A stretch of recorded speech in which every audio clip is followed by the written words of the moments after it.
Welcome back. You're still watching E-Vibes, the entertainment show on Signature TV. Joining us today is the CEO and visionary behind Back to the Future Music, a powerhouse that's reimagining what a music label can be in this new era. Known for putting artists first, pushing boundaries, and staying rooted in culture, he's not waiting for the future, he's creating it.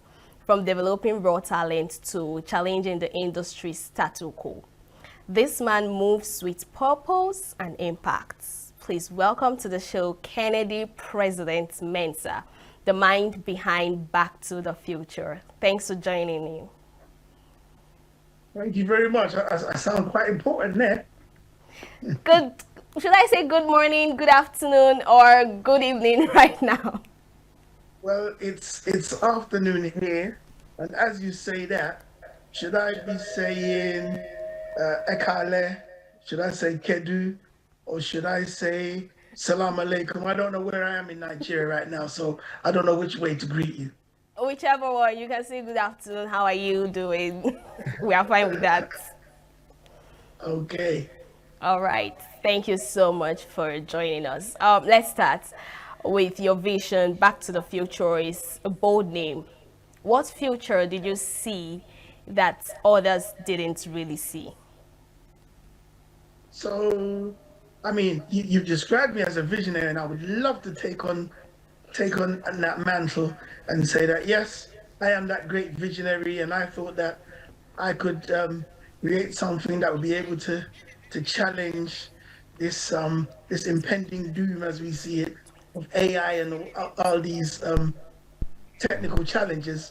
However, the name Back to the Future actually came from me being a journalist.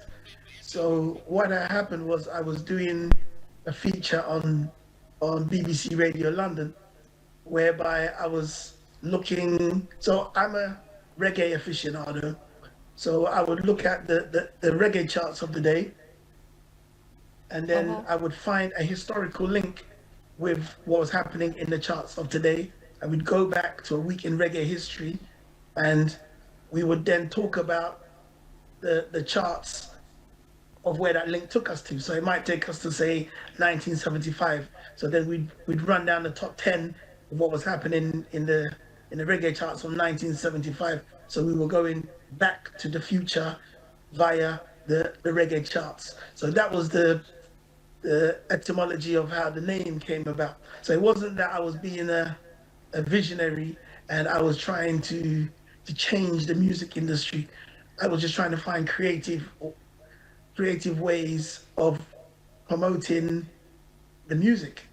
And Okay. then as I was sorry, go on. All right. So you got to notice that you brought yourself up professionally to be recognized as one of the world foremost authorities on reggae music. Now, we would like you to walk us through your journey to achieving that.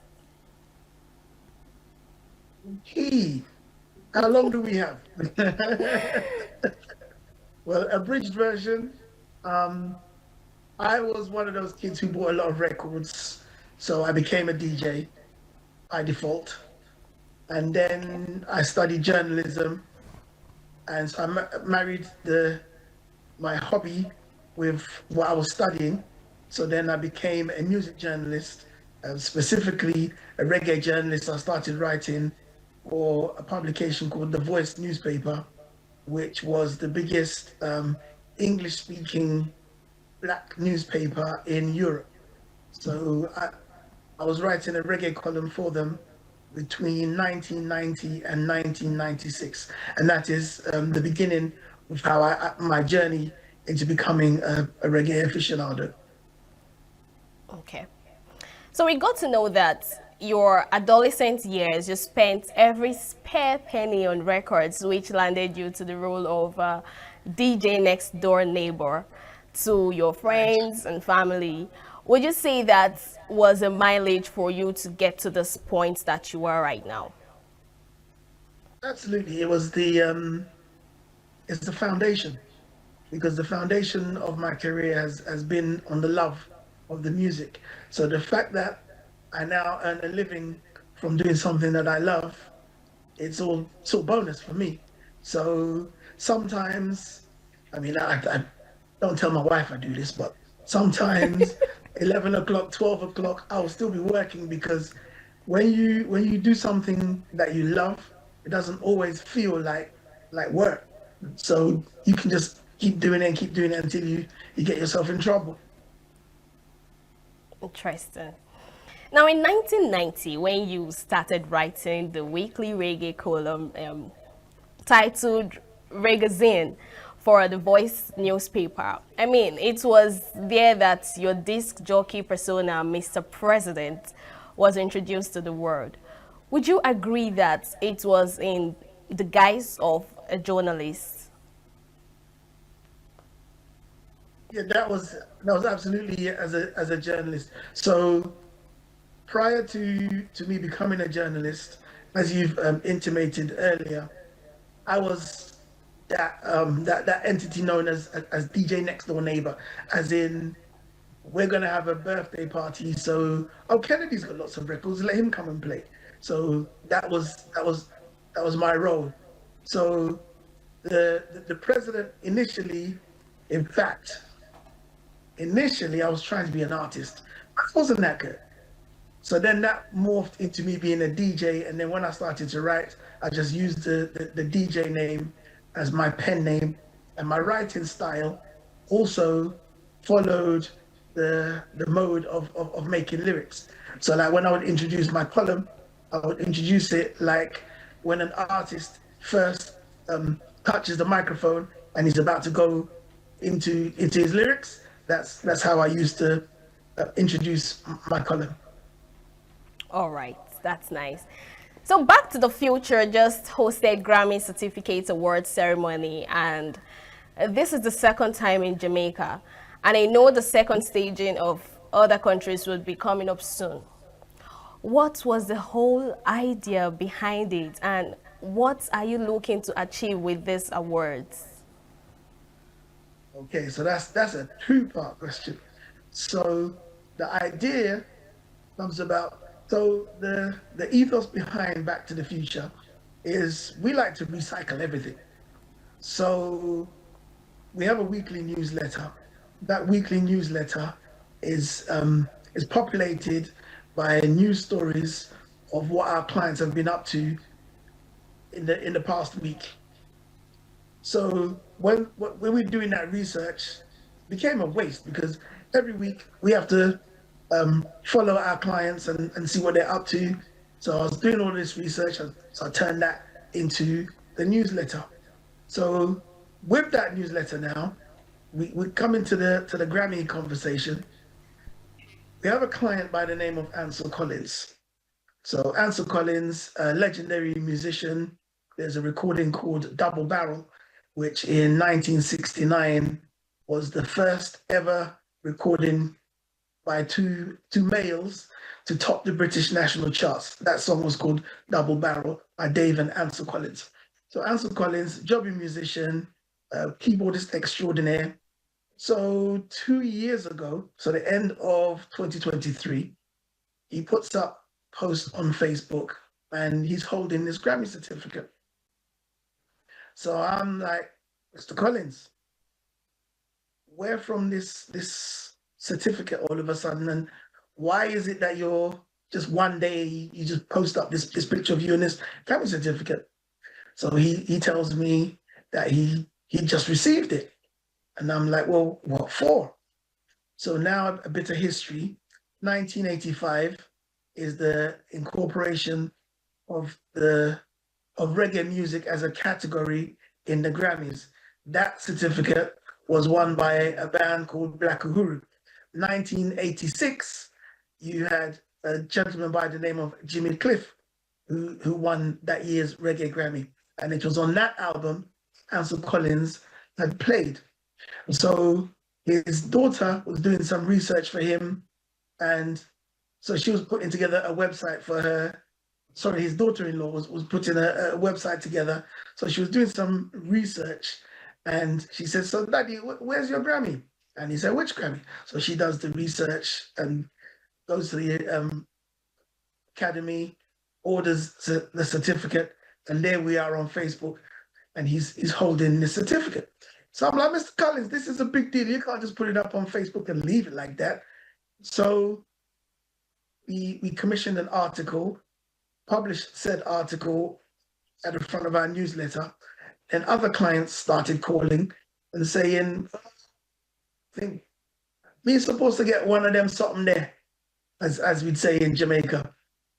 So then I get another call, and I'm like, hold on, what's going on here? So then I go back to the year 1985. This is where the journalist comes back into play. So I go back to the year 1985, through all the Grammy certificates and the nominated albums, sorry, the Grammy award-winning albums and nominated albums. So if you play or if you contribute on a Grammy-winning project or a Grammy-nominated project, you can also get a certificate for participating.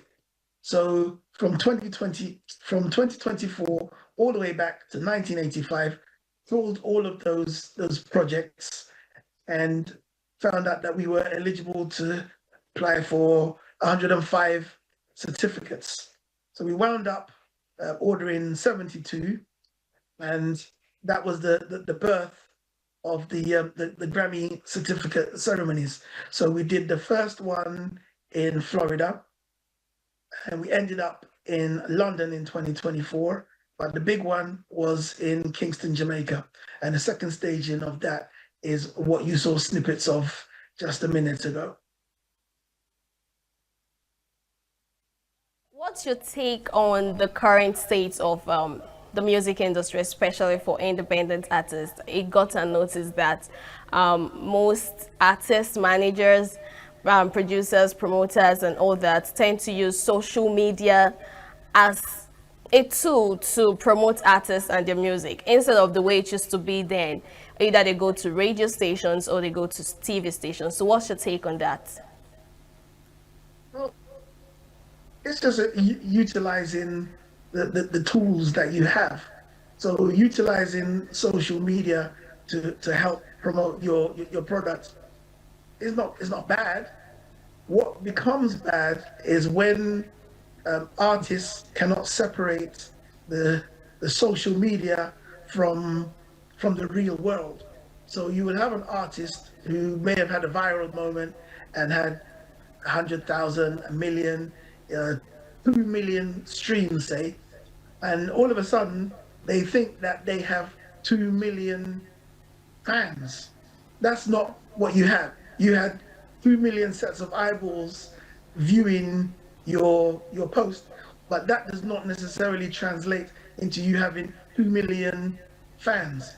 The way that we can tell how many fans you have then is if and when you follow your market and try to do a show, and then we see how many people would actually pay to come and see you perform. So social media is great, but it is only a tool. Where it goes wrong is if you think that your social media presence is your actual presence in this music world. That's where the problem lies.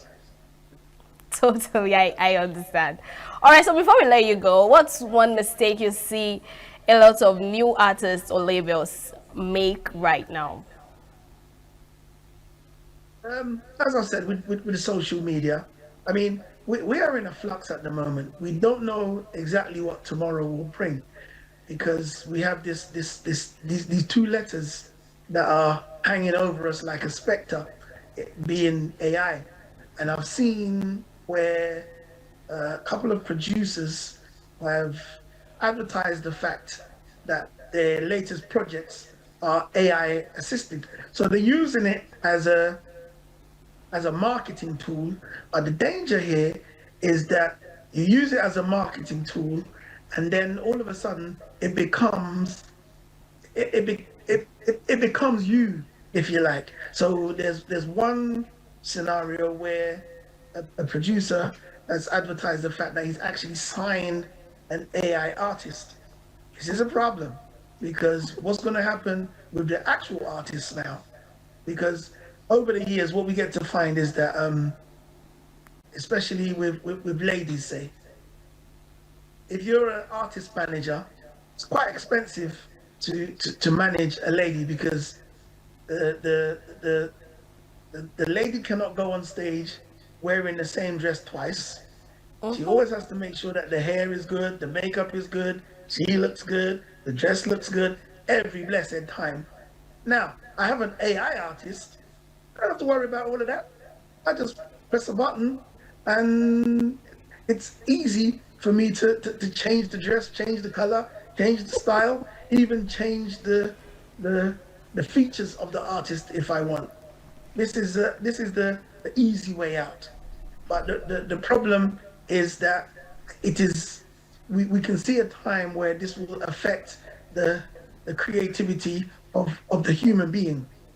This is the specter that we're facing this time. So we're hoping that, well, for me, I'm finding that I'm receiving songs, I'm receiving articles and stuff, and I can tell that this has not really got human touch. It's a bit too perfect. So I'm looking for the quirks. I'm looking for the humanity in things. I want to speak to people. I don't want to speak to a machine. I don't want to speak to a phone when I'm trying to speak to somebody about a problem that I have. And I'm going off on a total different rant. Impressive. Thank you so much, Kennedy President Mensah, for joining us for this conversation this afternoon. I'm sure you had a great time doing this with us. I did indeed. I hope one day to do this in person. So I'm waiting on my invitation to come to Lagos. To Nigeria. And, I don't mind whichever one. I'll be there. All right. Thank you very much. Thank you so much, and enjoy the rest of your day. Thank you. Same to you. Okay. All right. We just finished with Kennedy President Mensah, the CEO to Back to the Future Music. Up next is another guest which we'll be having live here in the studio, so stay with us. The way we see the world shapes the way we change it. Gender isn't just a checkbox, it's a lens. One that helps us understand the world more deeply and act more fairly. Gender Perspectives, a program for those ready to see more, do more, and be more. Designed to challenge assumptions, ignite conversations, and build inclusive solutions across every sector of society. We are not, fighting the men. We are not saying we are equal in terms of rights. We're only asking they should recognize our existence. Join us on Gender Perspectives, showing every Saturday by 4 p.m. Repeat every Wednesdays by 5 p.m. and Thursdays by 3 p.m. Change begins with perspective. Let's widen yours.